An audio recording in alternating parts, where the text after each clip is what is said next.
Baik, mari kita mulai. Assalamualaikum warahmatullahi wabarakatuh. Selamat pagi.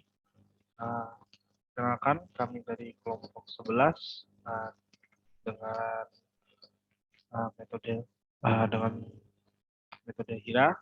Di sini ada kelompoknya, anggota kelompoknya yaitu Chandra hari ini dengan NIM 14, ada Swanto dengan NIM 47, kemudian saya sendiri Aditya Ikhwanuddin NIM 51 dan Gevi Alfandi Diva dengan NIM 53.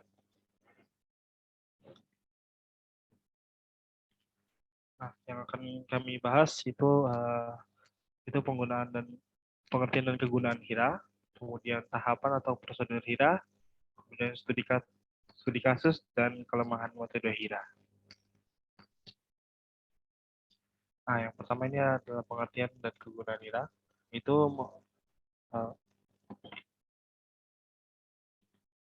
HIRA atau Hazard Identification and Risk Assessment adalah proses identifikasi dan pengendalian risiko terkait dengan pekerjaan atau kegiatan dalam lingkup usaha atau aktivis organisasi atau perusahaan. Yang mempunyai pengetahuan dan kemampuan untuk memahami dan menerapkan konsep manajemen bahaya dan risiko. Kemudian itu mampu melakukan analisis bahaya dan penilaian di tempat kerja. Dan terakhir itu mampu mengembangkan sistem pengendalian risiko.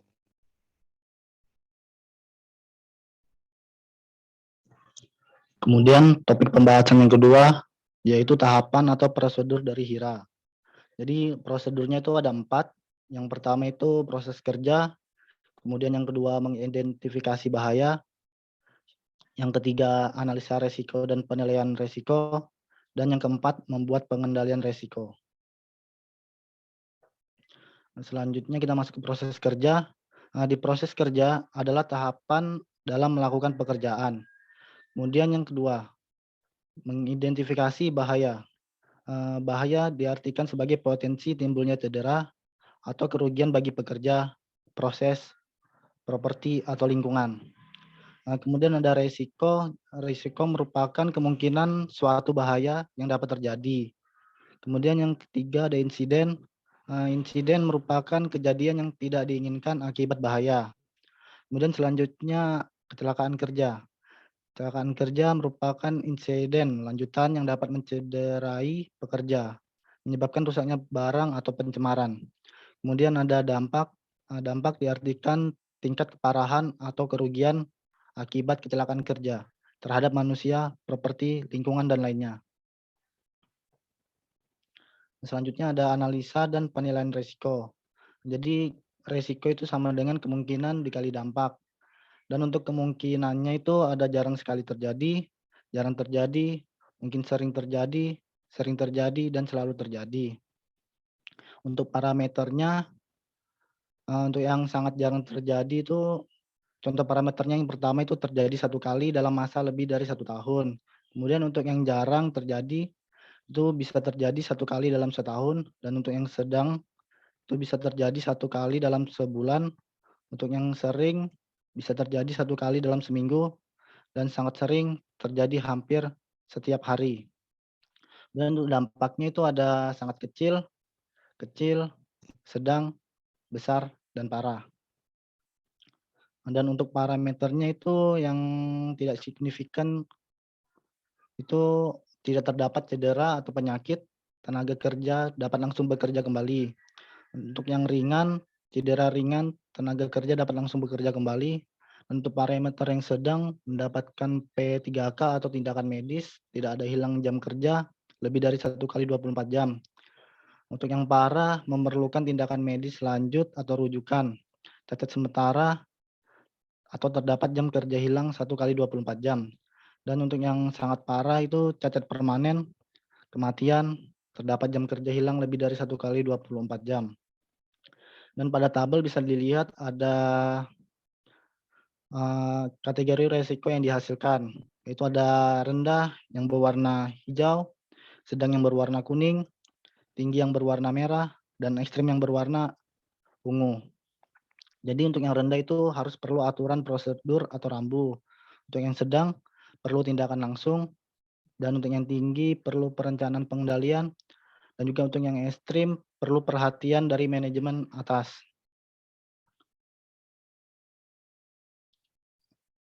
Nah, ini kemungkinannya itu ada 5, jadi mungkin bisa langsung di next. Nah, selanjutnya pengendalian resiko. Untuk yang langkah-langkah yang pertama itu ada eliminasi. Eliminasi itu dapat dilakukan dengan menghilangkan suatu bahan atau tahapan proses berbahaya. Kemudian cara yang kedua itu ada substitusi, itu dengan mengganti bahan penyebab bahaya. Dan yang ketiga itu ada rekayasa teknik, itu dengan cara menambah desain mesin atau memasang alat tertentu.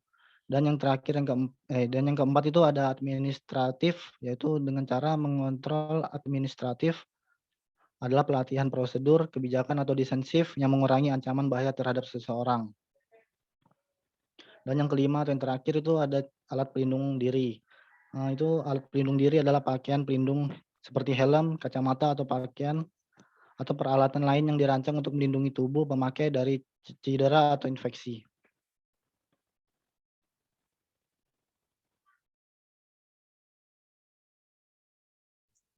Berikutnya yaitu cara menggunakan metode HIRA. Studi kasusnya dilaksanakan analisa resiko K3 proses pemanenan biji kelapa sawit di PT Henryson Inti Persada. Di PT tersebut ada 3 tahap. Yang tahap pertama proses pengambilan kelapa sawit dari pohon. Tahap kedua yaitu mengambil biji dan menaruh di keranjang untuk dibawa ke penampungan. Dan tahap ketiga yaitu proses loading ke truk pengangkut. Tujuan dari penggunaan metode HIRA di PT Henryson Inti Persada yaitu untuk membuat gambaran atau deskripsi tentang suatu keadaan secara objektif. Kemudian prosedur hiranya, yang pertama tadi sesuai yang dijelaskan yaitu menentukan proses kerja. Di sini kami memilih proses kerja tahap pertama yaitu proses pengambilan kelapa sawit dari pohonnya. Yang kedua, mengidentifikasi bahaya. Sesuai yang dijelaskan tadi, bahaya yang kami identifikasi yaitu buah sawit yang berat dan berada di ketinggian. Risikonya aktivitas pekerja yang akan memanen buah sawit. Maksudnya pekerja di sini memanen buah sawit dengan menggunakan semacam tongkat atau biasa disebut galah gitu untuk menjatuhkan buah sawitnya dan itu bisa menimbulkan risiko. Kemudian insidennya, buah sawit bisa jatuh dan hampir mengenai pekerja. Kemudian kecelakaan kerjanya ketika buah sawit jatuh dan mengenai kepala atau kaki pekerja. Dampak yaitu akibat dari kecelakaan kerja. Nah, misalnya kecelakaan kerjanya tadi, buah sawitnya jatuh kena kaki pekerja. Jadi dampaknya kaki pekerja tersebut menjadi terluka. Kemudian di sini ada tabel penilaian tingkat resiko dari PT Henryson Inti Persada. Di sini kami memilih tahap pertama yaitu memanen buah kelapa sawit. Jadi risikonya yaitu kejatuhan serpihan buah kelapa sawit dan benda-benda yang ada di atas kepala. Kemudian di sini ada kemungkinan. Dapat kita lihat di sini tadi kemungkinannya yaitu kemungkinan atau peluang yaitu B. Nah, apa sih B itu?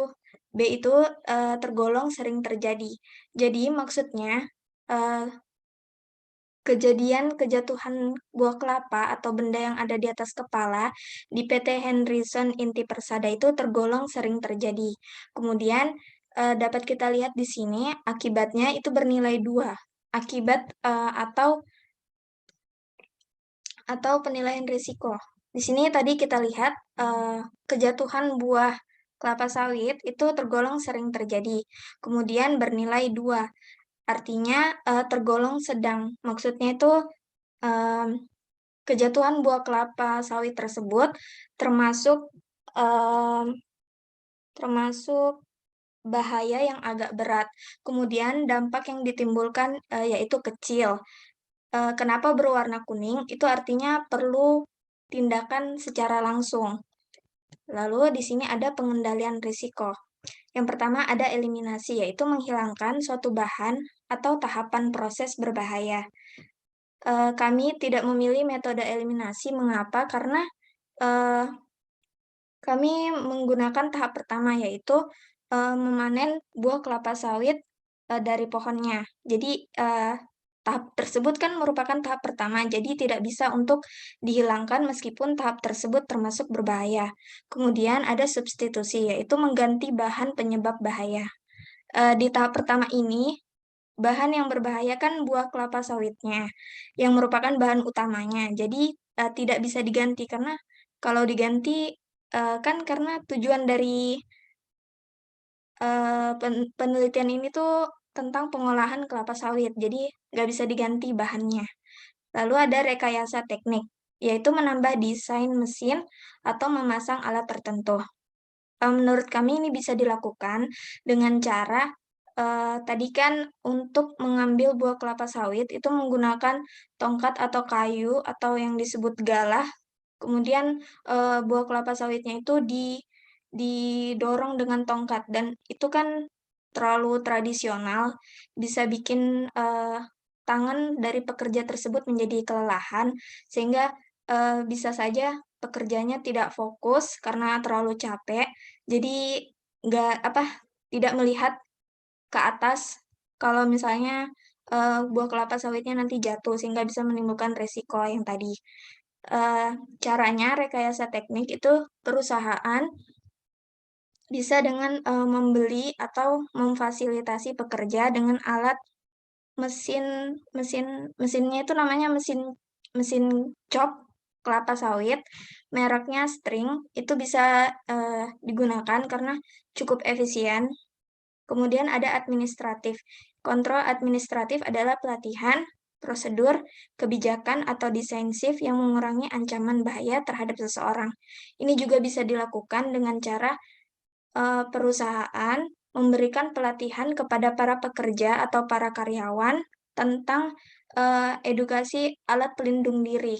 Jadi, perusahaan memberikan edukasi kepada pekerja bahwa APD yang digunakan pada tahap pertama dengan tahap kedua itu berbeda, begitupun tahap kedua dengan tahap ketiga. Kemudian ada pengendalian risiko yang kelima, yaitu alat pelindung diri.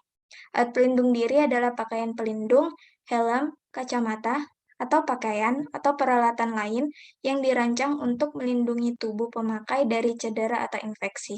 Jadi maksudnya di sini perusahaan bisa perusahaan harus memfasilitasi pekerja dengan pakaian APD yang lengkap agar tidak terjadi hal yang tidak diinginkan.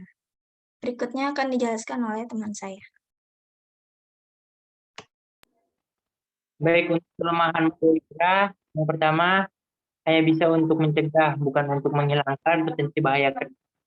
Yang kedua, potensi bahaya kerja masih bisa terjadi.